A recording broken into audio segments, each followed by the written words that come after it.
प्रिय छात्रों, general college द्वारा चलाई जा रही ऑनलाइन कक्षाओं में आपका एक बार पुनः स्वागत। आपने इससे पिछले वाले वीडियो में रेड्डी द्वारा लिखित भाषा और आधुनिकता पाठ का पार्ट 1 आपने पढ़ लिया था। आवश्यकता प्रतीत होती है, यहाँ तक आपने इसको पहले वीडियो में पढ़ा था। आज आप इसके आगे पढ़ेंगे, लेकिन शुरू करने से पहले आप कुछ बातों पर बहुत ध्यान दें। अभी YouTube पर वीडियो के एनालिसिस को देखने से पता लगा है कि आप लोग वीडियो को पूरा देखते नहीं हैं। कई छात्र तो ऐसा देखा है कि वो 5 मिनट ही वीडियो को देख रहे हैं, उसके बाद बंद कर देते हैं। तो आप कितना पढ़ते हैं, क्या देख रहे हैं, ये सब सेटअप के माध्यम से सब दिखाई देता है। आपकी कॉपी का भी फोटो में मंगा सकता हूँ, आपकी कॉपी चेक भी की जा सकती है, और आप जो भी लिख रहे हैं वो सब आप प्रामाणिकता के साथ करें। और अगले सप्ताह आपसे हम कॉपी को मांग भी सकते हैं। बोर्ड की परीक्षा भी आपकी इसी शिक्षण के आधार पर होनी है, इसलिए बहुत ध्यान से इस चीज़ को करते हुए चलें। लॉकडाउन की अभी कोई पता नहीं है कितना लंबा चलेगा, क्या इसमें व्यवस्था बनेगी, इसलिए अर्धवार्षिक परीक्षा या बोर्ड की परीक्षा भी कैसे सेट की जाएगी इसके बारे में कुछ कह नहीं सकते। लेकिन पढ़ाने का यही एक सिस्टम है। आपको स्पेशल क्लास भी हम लोग करा देंगे। कुछ आपके लिए प्रश्नावली हम भेज रहे हैं बीच बीच में, उसको नोट करते हुए चलें। कुछ टेस्ट भी आपसे बीच बीच में लिए जाएंगे, आपसे सुना भी जाएगा, इसलिए इस चीज़ को ध्यान देंगे। और ये जो डिजिटल क्लास आप पढ़ रहे हैं, इस चीज़ को बहुत ध्यान से करते हुए चलें। आगे देखते हैं, दूसरे यहाँ से आप शुरू करेंगे हम लोग। और एक प्रश्न यह है कि कौन इस साहित्यिक शुद्धिकरण का जिम्मा अपने ऊपर ले सकते हैं। लेखक चिंताग्रस्त है, उसे ये चिंता है कि इस इतने बड़े जिम्मेदारी का भार कि भाषा में की मूल प्रकृति के अनुरूप साहित्यिक शुद्धता प्रदान करने के लिए इसका जिम्मा कौन ले। तो हिंदी भाषा के नवीनीकरण यानी शुद्धिकरण के लिए भारत सरकार ने अब तक काफी प्रयत्न किया है। इसके लिए सन 1950 में शास्त्रीय एवं तकनीकी शब्दावली आयोग की स्थापना की गई। यानी शास्त्रीय और तकनीकी शब्द बनाए जाएं, उनमें सुधार लाया जाए, जो विज्ञान की हर शाखा के लिए योग्य शब्दावली का निर्माण कर रही है। ये जो तकनीकी आयोग है, तकनीकी आयोग, शास्त्रीय एवं तकनीकी शब्दावली आयोग जो है, वह विज्ञान की हर शाखा के लिए कौन सी शब्दावली प्रयोग की जाए, इसका निर्माण करने में संलग्न है। प्रश्न बनता है कि शास्त्रीय एवं तकनीकी शब्दावली आयोग की स्थापना किस सन में हुई। तो किसमें हुई है? सन 1950 में हुई। आप पूरा उत्तर लिखना। शास्त्रीय एवं तकनीकी शब्दावली आयोग की स्थापना कब की गई? तो आप लिखेंगे शास्त्रीय एवं तकनीकी शब्दावली आयोग की स्थापना सन 1950 में की गई। इस तरीके से पूरा उत्तर लिखना, ऐसा नहीं 1950 लिख करके बैठ जाए। 2 नंबर का प्रश्न होता है, और 2 नंबर का प्रश्न है तो उसमें परीक्षक कुछ न कुछ मैटर मांगता है। विज्ञान की हर शाखा के लिए योग्य शब्दावली वो बना रही है। हिंदी साहित्य सम्मेलन जैसी ऐच्छिक संस्थाओं में ने भी इस दिशा में कुछ महत्वपूर्ण काम किया है। उन्होंने भी भाषा में शुद्धता परिवर्जन लाने के लिए काफी काम किया है। राहुल सांकृत्यायन और डॉक्टर रघुवीर जैसे मूर्धन्य मनीषियों ने, मूर्धन्य माने प्रकांड, बहुत श्रेष्ठ विचारकों ने भी इस काम को पहल अपनी अभिरुचि के कारण अपने ऊपर लेकर गतिशील बनाने की कोशिश की थी। प्रश्न बन सकता है कि किन मनीषियों ने भाषा को गतिशील बनाने के लिए प्रयत्न किए। तो आप इन नामों को लिख सकते हैं। डॉक्टर रघुवीर और राहुल सांकृत्यायन जैसे विद्वानों ने भाषा को गतिशील बनाने के लिए नई नई शब्दावली का प्रयोग किया, प्रयत्न किया। अब तक इस दिशा में जो कुछ भी कार्य हुआ है वह अपर्याप्त ही है। अपर्याप्त, भरपूर नहीं, पर्याप्त नहीं है, क्योंकि यह कार्य अपनी शैशवकालीन दशा से गुजरकर, शैशवकालीन माने बचपन, प्रारंभिक दशा से गुजरकर आगे बढ़ नहीं सका। इसकी प्रगति के अवरोध में 2 वर्ग बाधा डालते रहे। प्रथम वह वर्ग जो अपनी शुद्ध साहित्यिक दृष्टि के कारण आम प्रचलित उन पराये शब्दों को यथावत ग्रहण करने में संकोच करता है। एक वर्ग ऐसा है जो शुद्ध साहित्यिक दृष्टि रखता है। उन्होंने शास्त्रों से ज्ञान को बटोर लिया, सीख लिया, अब वो अपने अंदर कोई परिवर्तन लाना नहीं चाहते, तो वो आम प्रचलित उन पराये शब्दों को ग्रहण करने में संकोच करते हैं कि हम दूसरों की शब्दावली को ग्रहण क्यों करें।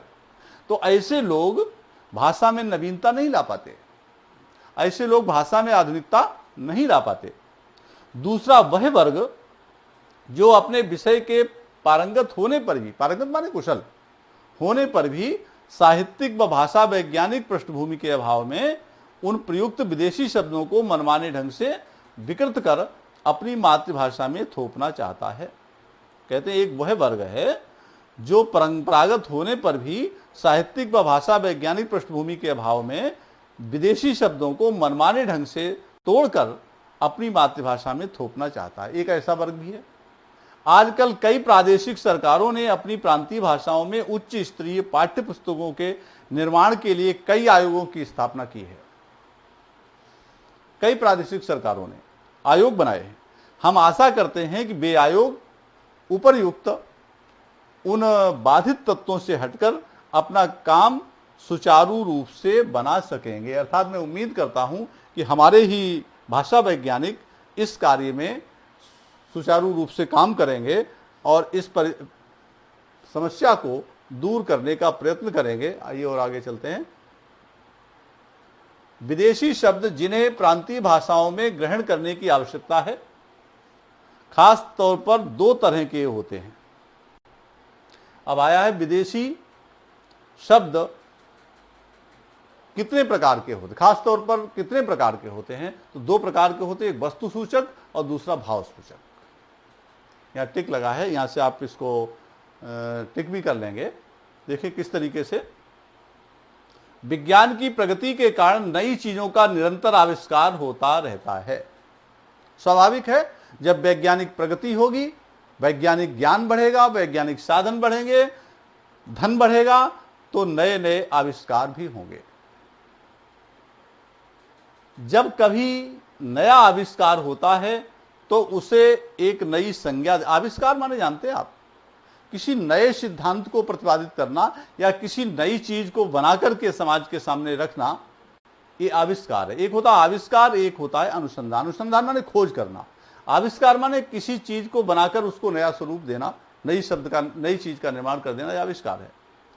जब कभी नया आविष्कार होता है तो उसे एक नई संज्ञा दी जाती है, उसे एक नया नाम दिया जाता है। जैसे मिसाइल बनाई तो उसको पृथ्वी नाम दे दिया, किसी को कोई और दूसरा नाम दे दिया, तो ये सब क्या है, ये नया नाम दिया जाता, नई संज्ञा दी जाती है। जिस देश में उसकी सृष्टि होती है, अर्थात जिस देश में, सृष्टि माने रचना, जिस देश में उसकी रचना होती है, रचना, जिस देश में उसकी रचना होती है, वह देश उस आविष्कार के नामकरण के लिए नया शब्द बनाता है। अर्थात जो देश किसी आविष्कार को करता है, उसके आविष्कार के नामकरण के लिए एक कोई नया शब्द बनाता है, वही शब्द प्रायः अन्य देशों में बिना परिवर्तन के वैसे ही प्रयुक्त किया जाता है। जैसे आपने कोई भी परमाणु बम बनाया, कोई भी मिसाइल बनाई, तो उसको एक नाम दे दिया, तो वही नाम सब जगह प्रयुक्त होगा, सब देशों में, सब राज्यों में। यदि हर देश उस चीज के लिए अपना अलग अलग नाम देता रहेगा, प्रत्येक देश कहे नहीं इसके लिए हम अपने देश में ये नाम से चलाएंगे, कोई दूसरा देश कहता नहीं इस चीज के लिए हम अपने देश में इस नाम से चलाएंगे, तो फिर एक भ्रम पैदा हो जाएगा, उस चीज को समझने में दिक्कत होगी। इसलिए जो नाम दे दिया गया है वैज्ञानिकों ने, जहां वो बनाया गया है, वही नाम सारे देशों में मान्य होगा, सभी देश उस नाम को ही अपने में देश में चलाएंगे। जैसे रेडियो, टेलीविजन, स्पुतनिक, ये क्या है, वैज्ञानिक शब्द हैं। रेडियो का निर्माण हुआ, आविष्कार हुआ, तो रेडियो शब्द ही सब जगह चलेगा। टेलीविजन बनाया गया जब, तो टेलीविजन नाम रख दिया गया, तो फिर सारे देशों में टेलीविजन शब्द ही प्रयोग किया जाएगा। स्पुतनिक, ये ऐसे शब्द हैं जो सब जगह मान्य है, सब जगह चलाए जाते हैं, सब लोग इसे एक ही नाम से जानते हैं। प्रायः सभी भाषाओं में इनके लिए एक ही शब्द प्रयुक्त है और एक उदाहरण देखिए, सीढ़ी लगाना। ऊपर चढ़ने के लिए अनादिकाल से भारत में एक ही साधन मौजूद था, सीढ़ी। ये हमारे भारत में ऊपर चढ़ने के लिए एक ही शब्द का प्रयोग करते थे, सीढ़ी। आगे और देखें, औद्योगिक क्रांति आदि ने आवश्यकता के अनुसार और भी कई तरह की सीढ़ियों का निर्माण कर दिया, जैसे लिफ्ट, एलिवेटर, एस्केलेटर आदि। ऐसे अनेक शब्द जो है वो हमारे इस औद्योगिक क्रांति के कारण उत्पन्न हो गए। सभी का काम ऊपर चढ़ना है, लेकिन हर एक की गति में थोड़ा अंतर है, इसलिए एलिवेटर, एस्केलेटर करके नाम रख दिए गए, लेकिन है सब सीढ़ियां ही हैं। भारतीयों के लिए ये बिल्कुल नए शब्द हैं और इसलिए भारतीय भाषाओं में इसके लिए अलग अलग नाम द्रष्टव्य नहीं होते। यानी हमारे भारतीय लोग भी इनको इसी रूप में मानते हैं, देखते हैं। इस स्थिति में उन शब्दों के यथावत ग्रहण करने में कोई बाधा नहीं होनी चाहिए। फ्रेंच और लैटिन भाषाओं से अंग्रेजी ने ऐसे ही शब्दों को आत्मसात कर लिया और अंग्रेजी से रूसी ने, यानी अन्य जगह भी ऐसा हुआ है, अन्य देशों ने भी ऐसा ही किया है। कभी कभी, यहां तक आप इसको टिक कर लेंगे, कभी कभी एक ही भाव के होते हुए भी उसके द्वारा ही उसके और अन्य पहलू अथवा स्तर साफ व्यक्त नहीं होते। एक ही भाव व्यक्त करने के लिए उसके द्वारा उसके अन्य पहलू और स्तर साफ साफ व्यक्त नहीं होते। कुछ शब्द ऐसे हैं। उस स्थिति में अपनी भाषा में ही उपस्थित विभिन्न पर्यायवाची शब्दों का सूक्ष्म भेदों के साथ प्रयोग करना पड़ता। पता लगा एक शब्द से एक भाव स्पष्ट नहीं हुआ तो उसके लिए फिर अपनी भाषा में ही उससे मिलता जुलता कोई समानार्थी, कोई पर्यायवाची ढूंढते हैं और उसको समझाने का प्रयत्न करते हैं। जैसे सूक्ष्म भेदों के साथ प्रयोग करना पड़ता है। जैसे उष्ण एक भाव है, जब किसी वस्तु की उष्णता के बारे में कहना हो तो हम उसे ऊष्मा कहते हैं और परिणाम के संदर्भ में उसको हम ताप कहते हैं। वस्तुतः अपनी मूल भाषा में उष्ण, ऊष्मा, ताप, इनमें उतना अंतर नहीं जितना अब समझा जाता है। इसमें एक संकेत ये भी कहा है, किया है लेखक ने, कि कोई भी पर्यायवाची शब्द एक बराबर अर्थ नहीं रखता। हर एक पर्यायवाची शब्द में थोड़ा बहुत अंतर अवश्य होता है। जैसे पंकज है, पंकज को भी कमल कहते हैं, सरोज को भी कमल कहते हैं, लेकिन पंकज कीचड़ से उत्पन्न होने वाला जो कमल है उसे पंकज कहते हैं, और स्वच्छ जल से उत्पन्न होने वाला कमल क्या है, नीरज है, सरोज है। इस तरीके से उसको अंतर होता है, लेकिन पंकज माने भी कमल है, नीरज माने भी कमल है। पहले अभ्यास की कमी के कारण जो शब्द कुछ कटु या विपरीत से प्रतीत हो सकते हैं, वे कालांतर में मामूली शब्द बनकर सर्व प्रचलित हो जाते हैं। जैसे समय बदलता जाता है, गति बदलती जाती है और शब्दों में सूक्ष्म अंतर भी आता जाता है। नवीनीकरण कितना ही प्रशस्त कार्य क्यों न हुआ हो, उस प्रक्रिया में यह भूलना नहीं चाहिए कि भाषा का मुख्य कार्य सुस्पष्ट अभिव्यक्ति है। प्रश्न बन जाता है, भाषा का मुख्य कार्य क्या है? भाषा का मुख्य कार्य क्या है? प्रश्न बन गया। उत्तर क्या लिखेंगे आप? भाषा का मुख्य कार्य स्पष्ट अभिव्यक्ति है। ऐसे करके आप प्रश्नों को जो दिए होंगे उनके उत्तर आप गद्यांश से खोज लेंगे। अभिव्यक्ति है। यदि सुस्पष्टता एवं निर्दिष्टता से कोई भी भाषा वंचित रहे, अगर स्पष्टता भाषा में नहीं है तो वो भाषा चिरकाल तक, चिरकाल माने लंबे समय तक जीवित नहीं रह सकेगी। नए शब्दों के निर्माण में भी यही बात सोचनी चाहिए। इस संदर्भ में ये भी याद रखना चाहिए कि हम पूर्वाग्रहों से मुक्त होकर, पूर्वाग्रहों माने पुरानी जो बातें हैं, पुरानी जो परंपरा है, पुरानी जो लीक है, उससे हम मुक्त होकर शब्द की मूल आत्मा अथवा सार्थकता पर उन्मुक्त विचार कर सकें। अर्थात इस समय कौन से शब्द की आवश्यकता है, कौन से शब्द की सार्थकता है, उस पर हम खुलकर विचार करें। अंग्रेजी भाषा शासकों की भाषा रही है और भाव दास्ता की निशानी है। ऐसा सोचकर यदि हम नए शब्दों का निर्माण करने में लग जाएं तो नुकसान हमारा ही होगा। सेंटेंस पे ये बता रहे हैं कि अंग्रेजी शासकों की भाषा रही है, लेकिन कहते हैं कि अंग्रेजी के प्रति लगाव होना ये दासता की निशानी है। अगर ऐसा सोच करके यदि हम नए शब्दों का निर्माण करने लगे, उन शब्दों को छोड़ते चले जाएं, तो नुकसान हमारा ही होगा। अर्थात हम कई जगह पर अंग्रेजी के माध्यम से भी अपना विकास करते हैं, अंग्रेजी के माध्यम से ही हम अपने को स्टैंड कर पाते हैं समाज के मध्य में, देशों के मध्य में, तो हम पीछे रह जाएंगे, नुकसान हमारा होगा, अंग्रेजी भाषा का नहीं। उर्दू में प्रयुक्त अरबी और फारसी के शब्दों को जो इस्लाम धर्म को ज्ञापित करने वाले हैं, बताने वाले हैं, हिंदी वाले त्यागना आरंभ करें तो हिंदी भाषा सहज भाषा न बनकर एकदम बनावटी बनेगी।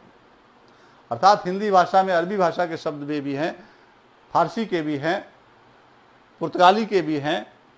अब हम लोग संतरा का प्रयोग करते हैं, क्या है? पुर्तगाली शब्द है। कारतूस शब्द का प्रयोग करते हैं, फ्रेंच भाषा का है।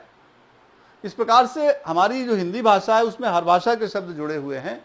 अगर उनको हम नकारते चले जाएं, निकालते हुए चले जाएंगे, तो फिर हमारी भाषा सहज नहीं रह जाएगी, ये बहुत क्लिष्ट हो जाएगी और निश्चित रूप से ये सर्व सामान्य इसको समझने में असमर्थ हो जाएगा और हम भाषा की दृष्टि से विकसित नहीं हो पाएंगे।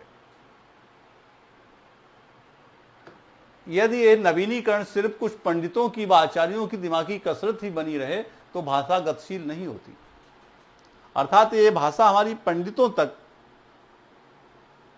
पुरानी परंपराओं को मानने वाले या जो वैदिक संस्कृति से जुड़े हुए हैं या जो बहुत ही परंपरागत लीग पर चलने वाले लोग हैं, उन तक ही ये सीमित ना रहे, नहीं तो भाषा में गतिशीलता नहीं आएगी।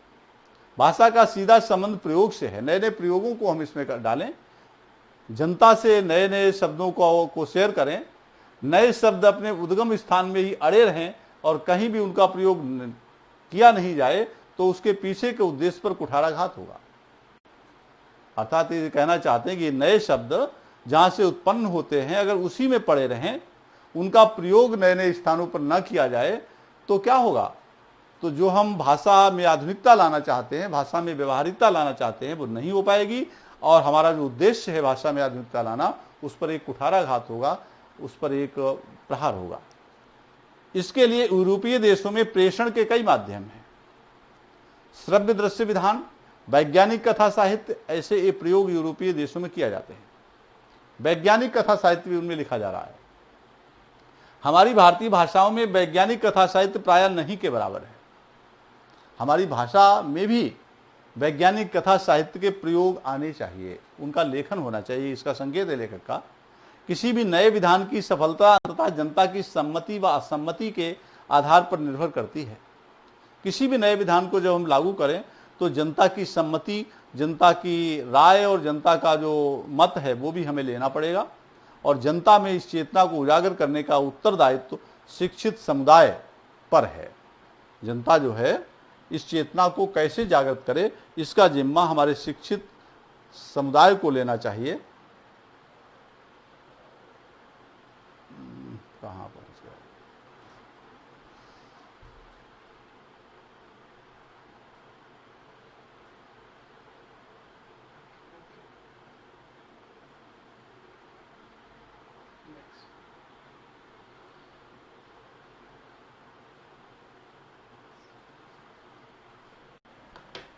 शिक्षित समुदाय का होना चाहिए। भाषा में आधुनिकता लाने के लिए व्यवहारिक भाषा के प्रयोग का मानकीकरण करने के साथ साथ लिपि संबंधी सुधार भी आवश्यक है। ये कह रहे हैं कि भाषा में अगर आधुनिकता लाना है तो व्यवहारिक भाषा के स्वरूप का मानकीकरण, यानी उसका एक सिद्धांतीकरण करने के साथ साथ लिपि संबंधी जो हम लोग लेखन कार्य करते हैं उसमें भी सुधार लाने की आवश्यकता है। भाषा के प्रयोग और उपयोग के साथ इन समस्याओं का समाधान भी जुड़ा हुआ है, इनका समाधान भी हमें करना है। संक्षेप में, नए शब्द, नए मुहावरे, नई रीतियों के प्रयोग से युक्त भाषा को व्यवहारिकता प्रदान करना ही भाषा में आधुनिकता लाना है। ध्यान से समझे, भाषा में आधुनिकता किस प्रकार लाई जा सकती, प्रश्न बन सकता है, तो आप उसका उत्तर खोज लेंगे। नए शब्द, नए मुहावरे, नई रीतियों के प्रयोग से युक्त भाषा को व्यवहारिकता प्रदान करना, उसको व्यवहार में लाया जाए, उसको कार्य रूप में परिणत किया जाए, तो भाषा में आधुनिकता आ जाएगी। दूसरे शब्दों में, केवल आधुनिक युगीन विचारधाराओं के अनुरूप नए शब्दों को गढ़ने मात्र से ही भाषा का विकास नहीं होता। आधुनिक विचारधाराओं के अनुरूप अगर हम नए नए शब्द गढ़ने लगे, नए नए शब्द बनाने लगे और उनको हम व्यवहारिक रूप प्रदान न करें तो भाषा का विकास नहीं होगा। वरन नए पारिभाषिक शब्दों को नूतन शैली, ये नई शैली, नई प्रणालियों को व्यवहार में लाना ही भाषा को आधुनिकता प्रदान करना है। अर्थात नए शब्दों का प्रयोग करें और प्रयोग करने के साथ उन्हें नई नई शैलियों में, नए नए व्यवहार में उनको लाएं, क्योंकि व्यवहारिकता ही भाषा का प्राण तत्व है। प्रश्न फिर बन गया, भाषा का प्राण तत्व क्या है? उत्तर आप लिख देंगे ढूंढ करके कि भाषा में व्यवहारिकता ही उसका प्राण तत्व है। नए शब्द और नए प्रयोगों का पाठ्य पुस्तकों से लेकर साहित्यिक पुस्तकों एवं शिक्षित व्यक्तियों से लेकर अशिक्षित व्यक्तियों तक के सभी कार्यकलापों में प्रयुक्त होना आवश्यक है। यानी नए शब्द हैं, नए प्रयोग हैं, वो पाठ्य पुस्तकों में भी प्रयोग हों, साहित्यिक पुस्तकों में भी हों, शिक्षित व्यक्तियों से लेकर अशिक्षित व्यक्तियों तक, उन सब तक हमारे प्रयोग, हमारे कार्यकलाप पहुंचना चाहिए। इस तरह हम अपनी भाषा को अपने जीवन की सभी आवश्यकताओं के लिए प्रयुक्त कर सकेंगे और हमारी भाषा में आधुनिकता भी आ जाएगी, हमारी भाषा व्यवहारिक हो जाएगी, हमारी भाषा एक पूरे विश्व लेवल पर खड़ी हो जाएगी। आप देख रहे हैं कि पाठ में संस्कृतनिष्ठ खड़ी बोली है, कहीं पर सरस शब्दों का प्रयोग भी है, परिष्कृत भाषा है, खड़ी बोली में पाठ है, विवेचनात्मक शैली है। यानी किसी भी चीज़ को विशेष व्याख्या जब की जाती है, किसी चीज़ पर बहुत ही कलात्मक ढंग से जब कुछ लिखा जाता है तो वो विवेचनात्मक शैली के अंतर्गत आ जाती है। इस तरीके से पूरे पाठ को आप लोगों ने ध्यान से सुना होगा। वीडियो को अंत तक पूरा देखें, जो आपको बताया जा रहा है उसको विधिवत आप करते हुए चलें तो आपको इस पढ़ाई का पूरा लाभ मिलेगा। बहुत आपके साथ बहुत मेहनत की जा रही है और अगर आप पूरा पढ़ते नहीं हैं तो हम लोगों को भी कष्ट होता है और आपको भी सीधे सीधे नुकसान होता है। छात्र का ही नुकसान होगा, इसलिए बहुत ध्यान से इसको पढ़ें और समझते हुए चलें। आगे के वीडियो भी आपको भेजे जा रहे हैं, इसलिए किसी के पास अगर स्मार्टफोन वगैरह नहीं है तो उसको विधिवत तुरंत व्यवस्था करें और इसको ध्यान से करें। धन्यवाद।